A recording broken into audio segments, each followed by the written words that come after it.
नमस्कार। आप सुन रहे हैं द बॉलीवुड रेडियो और मैं हूं आपके साथ आकाश। दोस्तों, किस्सा राजेश खन्ना का और बात 70 के दशक की। कुछ सुनाऊं उससे पहले आपको एक इंटरव्यू का एक सवाल सुनाता हूं। सिर्फ एक बार राजेश खन्ना से सवाल पूछा गया इंटरव्यू के दौरान कि आप किसके ऊपर सड़ा हुआ अंडा फेंकना पसंद करेंगे, और राजेश खन्ना ने जवाब दिया, उस शख्स पर जो मुझे धोखा देगा।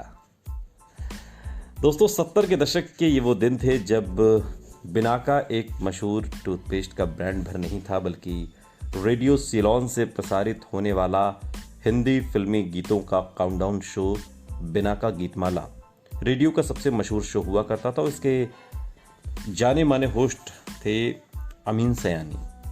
अगर जो हमारे श्रोता हैं जो उस पीढ़ी के हैं वो इस बात से खुद को कनेक्ट करेंगे। राजेश खन्ना के जादू से ये शो भी अछूता नहीं रहा। जिस समय उनका सुपरस्टारडम चरम पर था, अक्सर टॉप 5 में से 1-2 गीत राजेश खन्ना की फिल्मों के होने लगे थे। 1970 में फिल्म दो रास्ते का बिंदिया चमकेगी और 1971 में अंदाज का जिंदगी एक सफर है सुहाना साल के टॉप गीत रहे। और शुरुआत ऐसे होती थी, जी हाँ भाइयों और बहनों, पहले और दूसरे पायदान पर राजेश खन्ना के गीत हैं। अमीन सयानी के इस खास अंदाज को बयां करते हुए उनके शो के एक फैन ने कुछ इस तरह से उस दौर को याद करते हुए आज भी लोग कहते हैं। इस शो के माध्यम से राजेश खन्ना की फिल्मों के गीतों की गूंज सरहद पार तक पहुंचती थी। 1965 के भारत पाक युद्ध के बाद में भारतीय फिल्में पाकिस्तान में बैन कर दी गईं। 1971 में भारत और पाकिस्तान के बीच दूसरा युद्ध हुआ, जिससे दोनों के रिश्तों में और ज्यादा खटास आ गई। युद्ध में भारत की विजय के साथ ही बांग्लादेश का जन्म हुआ था। भारत की तत्कालीन प्रधानमंत्री इंदिरा गांधी दूसरी बार सत्ता में आई थी और विजय का सेहरा उनके सिर बंधा था। इंदिरा गांधी के करिश्माई व्यक्तित्व को दुनिया भर में मीडिया कवर कर रहा था। 1971 में मराठी कवि दिलीप चित्रे ने राजेश खन्ना की कामयाबी को परिभाषित करते हुए लिखा, अगर भारत में कोई ऐसा व्यक्ति है जिसका आकर्षण देश के प्रधानमंत्री से भी ज्यादा है तो वो है राजेश खन्ना। क्वेस्ट पत्रिका में छपे इस article the charisma of Rajesh Khanna ने एक तरह से उस दौर में भारत की दो सबसे मशहूर शख्सियतों को एक ही पायदान पर लाकर खड़ा कर दिया था, और ये दोनों शख्सियत थीं इंदिरा गांधी और राजेश खन्ना। दिलीप चित्रे ने लिखा कि लाखों भारतीय सिनेमा हॉल्स में घंटों तक ये देखने के लिए लाइन लगाते हैं कि कैसे राजेश खन्ना अपनी मुस्कान से उनका दिल जीतेंगे, कैसे वो शराब पीकर झूमेंगे, कैसे वो अपना गुस्सा दिखाएंगे, कैसे फुसफुसाकर उनसे प्यार के बोल कह जाएंगे या फिर कोई खूबसूरत गीत गुनगुनाएंगे। इस आर्टिकल को बाद में बंबई यूनिवर्सिटी के सिलेबस में भी रखा गया था। इसी साल एक और अहम घटना हुई। उस जमाने में बेंगलोर में राज्य सरकार की स्टेट लॉटरी हुआ करती थी। राजेश खन्ना की लोकप्रियता को देखते हुए सरकार को लगा कि अगर लॉटरी का लकी नंबर राजेश खन्ना के हाथों निकलवाया जाए तो लॉटरी को अच्छा प्रमोशन होगा। लकी नंबर निकालने का पूरा आयोजन विधानसभा के पास मैदान में रखा गया और उस दिन राजेश खन्ना ने सबके साथ लेखक जावेद अख्तर को भी अपने साथ ले लिया ताकि सफर करते समय कुछ स्क्रिप्ट पर चर्चा हो जाए। लेकिन जैसे ही राजेश खन्ना उस मैदान में पहुंचे, वहां का माहौल देखकर सन्न रह गए। जावेद अख्तर उन दिनों को याद करते हुए बाद के दिनों में एक इंटरव्यू में उस बात का जिक्र करते हुए कहते हैं, मुझे नहीं लगता कि मैं ऐसा मंजर दोबारा देख पाऊंगा। राजेश खन्ना को देखते ही 50,000 लोगों की आवाज एक साथ निकली। वो जैसे सीजर की तरह थे, जूलियस सीजर। वो मंजर अविश्वसनीय था, ऐसा मंजर मैंने कभी नहीं देखा। उस दिन बेंगलोर की सड़कें खाली थीं।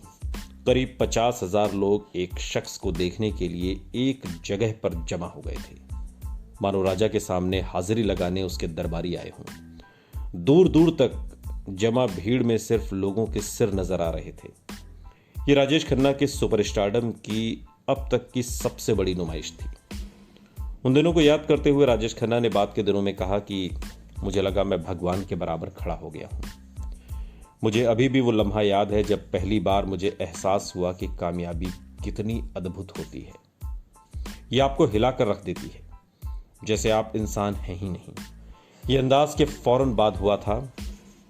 अंदाज फिल्म बेंगलोर की विधानसभा में लॉटरी ड्रॉ था। मुझे याद है कि 10 मील तक सिर्फ लोगों के सिर के अलावा कुछ नजर ही नहीं आ रहा था। इतने लोगों की आवाज एक साथ गूंज रही थी। ऐसा लग रहा था जैसे पुराने रोमन साम्राज्य का कोई स्टेडियम हो। वो मंजर देखकर मैं उस रोज बच्चे की तरह रो पड़ा था। ये बातें राजेश खन्ना ने अपने एक इंटरव्यू के दौरान कही। बेंगलोर में घटी यही वो घटना थी जिसमें सही मायने में राजेश खन्ना की अपने विराट स्टारडम से मुलाकात हो गई।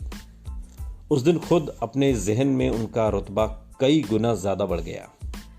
उन पलों में शायद वो खुद को शोहरत की बुलंदी पर महसूस कर रहे थे। आखिरकार जज्बात संभालना जब मुश्किल हो गया तो वो आंसू बनकर बह निकले। आज के दौर में तो पीआर मशीनरी एक्ट्रेस को स्टार्स बनाने की कोशिश में लगी रहती है। सब कुछ मैनेज किया जाता है, मगर उस दौर में राजेश खन्ना के लिए लोगों का दीवानापन किसी पीआर मशीनरी की देन नहीं था। तब तो मोबाइल फोन भी नहीं होते थे। लेखक सिद्धार्थ भाटिया कहते हैं कि वो मासूमियत का दौर था। आज का स्टारडम स्टेज मैनेज्ड होता है, लेकिन वो स्वाभाविक और रफ्तार से फैला था, बिना किसी बाहरी मदद के। उन्होंने फैंस का जैसे एक पंथ शुरू कर दिया था। ये शायद सच था, क्योंकि जिन लड़कियों ने उन्हें खून से खत लिखे थे वो किसी ब्रेकिंग न्यूज़ के लिए स्टंट नहीं कर रही थी। ये पूरा दीवानापन जैसे किसी सामूहिक सम्मोहन की तरह था, आज की तरह नहीं। इस दीवानेपन के गवाह उस दौर में फिल्म इंडस्ट्री के कई अभिनेता भी रहे। अपने एक इंटरव्यू में अभिनेता नवीन निश्चल कहते हैं कि यकीन कीजिए, जिस तरह का सामूहिक उन्माद या मास हिस्टीरिया राजेश खन्ना ने जगाया था, मुझे नहीं लगता कि अमिताभ भी वैसा कर पाए, और मैं उसका गवाह रहा हूं। मैं एक शादी के रिसेप्शन में ताज होटल गया था। जब मैं अंदर जा रहा था तो काका बाहर आ रहे थे। हम एक दूसरे के करीब से गुजरे और तभी मैंने वो विलक्षण दृश्य देखा। मैंने देखा कि आगे आगे काका है और लोगों की बहुत भारी भीड़ बस उनके पीछे पीछे चल रही है। ये न भूलने वाला मंजर था। उसे याद करके मेरे रोंगटे खड़े हो जाते हैं। ये बात नवीन निश्चल ने अपने एक इंटरव्यू के दौरान कही थी। ये तूफान सिर्फ बाहर ही नहीं था, कामयाबी की यह आंधी उन्हें जैसे अपने साथ खड़ा कर उड़ा ले जा रही थी। इस कामयाबी ने उनकी जिंदगी को पूरी तरह से बदल कर रख दिया था। जिंदगी की लगाम उन्हें अक्सर अपने हाथों से छूटती नजर आती। उसी दौर में दिए अपने एक इंटरव्यू में उन्होंने कहा, किसी फिल्म के प्रीमियर पर 10 कारों में 10 स्टार्स आते थे, लेकिन जब मेरी कार पहुंचती थी तो मास हिस्टीरिया जैसा मंजर हो जाता था। मैं खुद अपने सुपरस्टारडम से डर गया था। अपने अंदर की इस हलचल को काबू में करना मुश्किल होता जा रहा था। ये चीजें राजेश खन्ना को बदल रही थीं। इन कामयाबी के बाद राजेश खन्ना में आए बदलावों पर बात करते हुए सलीम खान कहते हैं, सलमान खान के पिता, आपकी पूरी लाइफ चेंज हो गई है। पूरी लाइफ चेंज हो गई। आपके लिए लोगों का नजरिया बदल गया। आपकी एक झलक के लिए भीड़ आपके पीछे भाग रही है। फैंस दीवाने होकर कपड़े तक फाड़ रहे हैं। कैसे मुमकिन है कि आप में बदलाव ना आए? कई लोगों को ऐसे हालात जिंदगी में हम्बल होना सिखाते हैं, तो कई लोग कामयाबी को संभाल ही नहीं पाते। बदलाव अच्छा भी हो सकता है और बुरा भी, लेकिन बदलाव आना तय है, उसे कोई नहीं रोक सकता। अपने अंदर आए बदलावों को शायद राजेश खन्ना भी महसूस करने लगे थे। उनकी कामयाबी के बारे में पत्रकार मालविका संघवी एक जगह लिखते हैं कि यह सफलता इतनी मादक थी कि बड़े से बड़े संत में भी अहंकार पैदा कर दे। हर रोज फैंस की आंखों में उन्हें अपना अक्स नजर आता। हर पत्रिका उनके किस्सों से भरी रहती। उनकी उम्र भी ज्यादा नहीं थी और कामयाबी बेहद जल्द और अप्रत्याशित तरीके से आई थी। इस तरह की करिश्माई कामयाबी के बाद असली जिंदगी में उनका बर्ताव ज्यादा से ज्यादा फिल्मी और मेलोड्रामेटिक होता गया। ऐसा लगने लगा कि जैसे वो अपनी असली जिंदगी में सुपरस्टार राजेश खन्ना का रोल प्ले कर रहे हैं। उन दिनों को याद करते हुए जावेद अख्तर कहते हैं कि मैं कह नहीं सकता कि वो एक सुपरस्टार की तरह बर्ताव करते थे या नहीं, क्योंकि उनके जैसा पहले कोई हुआ ही नहीं था। वो अपने आप में ओरिजिनल थे। उनका कद बहुत बढ़ गया था और उनको लेकर अजीब दीवानापन लोगों में था। इसमें आप उनको दोष नहीं दे सकते। सलीम खान एक वाकया सुनाते हैं। एक बार एक फिल्म पत्रिका ने अभिनेता संजीव कुमार पर एक कवर स्टोरी की। संजीव कुमार के साथ राजेश खन्ना की कोल्ड वॉर की खबरें उन दिनों अक्सर आती रहती थीं। इस कवर स्टोरी में संजीव कुमार की तारीफ करते हुए उन्हें एक सीरियस एक्टर बताया गया था। फिल्म इंडस्ट्री की कई हस्तियों के साथ इसमें सलीम खान का भी इंटरव्यू छपा था, जिसमें उन्होंने संजीव कुमार की तारीफ की थी। सलीम खान का भी इसके अंदर एक इंटरव्यू था। महबूब स्टूडियो में शूटिंग के बीच हुए ब्रेक के दौरान राजेश खन्ना की नज़र इस फिल्म पत्रिका पर ठहर गई। शायद उनके जहन में सवाल उठा कि इंडस्ट्री में टॉप पर कौन है, वो या संजीव कुमार। उन्होंने फौरन अपने ड्राइवर को सलीम खान को लाने उनके घर भेज दिया। सलीम खान कहते हैं कि जब मैं वहां पहुंचा तो वो बड़े स्टाइल से अपने इंपोर्टेड कार के बोनट पर बैठे एक पत्रिका पढ़ रहे थे। सलीम खान याद करते हैं, कहते हैं कि उन्होंने पत्रिका दिखाकर मुझसे पूछा, ये आपने कहा है? इस सवाल पर सलीम खान ने हामी भरी। अब राजेश खन्ना ने अगला सवाल पूछा, तो आप समझते हैं कि संजीव कुमार अच्छा एक्टर है? सलीम खान ने फिर से हाँ में सिर हिलाया। काका ने फिर पूछा, और मैं, मेरे बारे में आपका क्या ख्याल है? सलीम खान हैरान थे कि बातचीत किस दिशा में जा रही है। पत्रिका की कवर स्टोरी संजीव कुमार के बारे में थी, उसमें राजेश खन्ना का जिक्र तक नहीं हुआ था। फिर उनके साथ ये पूछताछ आखिर क्यों हो रही थी? जवाब के इंतजार में राजेश खन्ना की नजरें अब सलीम खान पर टिकी थीं।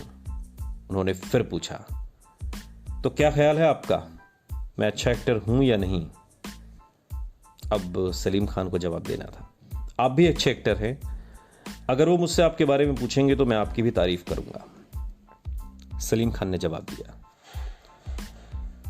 राजेश खन्ना ने सलीम खान की तरफ देखा और फिर पत्रिका की तरफ और फिर वापस सलीम की तरफ, जैसे कुछ तौल रहे हों। फिर अचानक वो वहां से उठे और बिना कुछ कहे वहां से चले गए। सलीम खान कुछ देर तक इस पूरी बातचीत के बारे में सोचते रहे और फिर वो भी वहां से वापस चले गए। मैं उनके घर के पास ही रहता था और हम लोग लगभग रोज ही मिलते थे, लेकिन इस वाक्य के बाद करीब 6 महीने तक राजेश खन्ना ने मुझसे बात नहीं की। ये बात बाद के दिनों में सलीम खान ने एक इंटरव्यू के दौरान कही। ऐसे थे राजेश खन्ना। सुनते रहिए द बॉलीवुड रेडियो, सुनता है सारा इंडिया।